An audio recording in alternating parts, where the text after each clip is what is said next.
Hello again, it's AnnBandini, and it's been a while since we have engaged in some of the conditions of the world that are going on right now today. And you can see it's a lot cooler because I'm bundled up and we're trying to make sure that we stay warm, okay? So what I've been doing is studying what we really need today, which is power. We need power. We need intimacy, and we need to walk in a realm that is not ordinary because it's an extraordinary time on earth. And with all of the opinions and all of the different levels of engagement with God, and that's really what it's about engagement with God, we need to understand the power of the book of Acts. So I've been in the book of Acts, and I'm going to stay in the book of Acts because many years ago, when I was very young, I lived in Southern California, and I needed to make a transition with business, and I had an amazing job opportunity that took me into a very coveted city, which I'll share more about that later.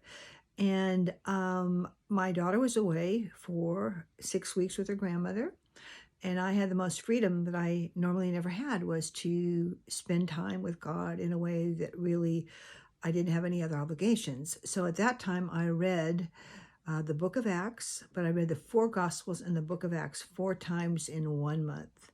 And on the end of that, there was such a tangible, substantive connection with God that I was engaged in the walk of Yeshua and the 12 apostles that he had handpicked to walk with him in the beginning of all that we are engaged with today.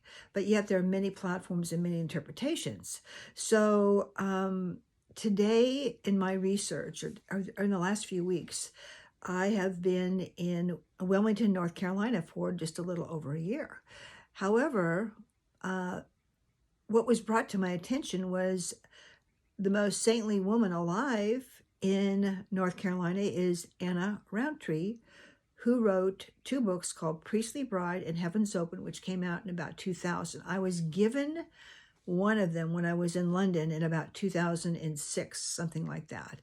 And all I did was want to go home and lay on my face before the Lord because of her engagement with the angelic and with heaven and the amazing things that were happening to her.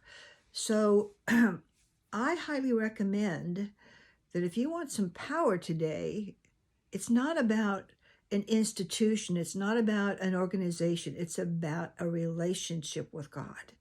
And in that place with God, the sky's the limit, because there's going to be a bubbling up of joy and an expectation in the most difficult, challenging, and oppressive things that you personally can engage. Now, you can get on a bandwagon and you can be for this or that, or have an opinion, or follow political things or historical things, or things that are expected or things that are predicted. But you know what it really is? It's about your personal engagement and your ability to take in the power. Now, when you think about the book of Acts, what were the apostles told to do? They were told to go and wait. Okay? So I don't know that I have it just brought up here, but I'd gone farther in really to what had happened. But when they waited on the Lord, and that's what they did, it just was an explosion of what happened. It said, when the day of Pentecost had fully come, they were all with one accord. They weren't politically or religiously divided. And they were in one place, and suddenly there came a sound from heaven as of a rushing mighty wind, and it filled the whole house where they were sitting.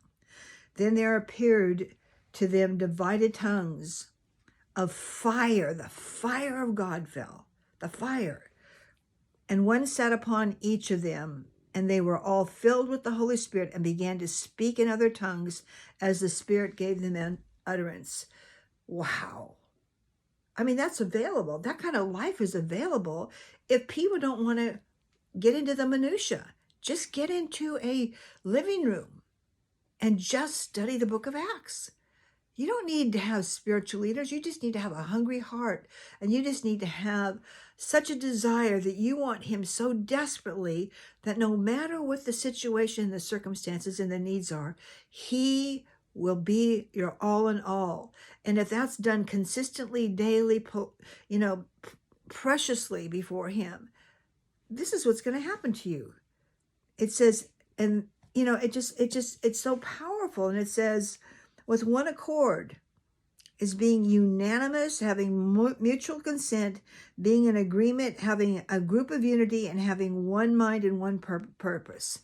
And that's what it was. And that's basically called the ecclesia, or the gathering together. And they didn't go into institutions. They went house to house. And that's what Jesus said. Go out 2 by 2. Go into the city, and the city would receive you. And I've been asking the Lord, what am I doing here? I've been here for just a little over a year, and I was released from one season and stepped into another with a violence that came against me in a way that I had not experienced in a long time. And it's not completely over yet, but yet it's forced me to get into a place where I must engage God in a much more powerful way. So we're going to continue on this topic. Thank you so much for listening, and get this out to your friends. We need to get moving. Have a blessed day.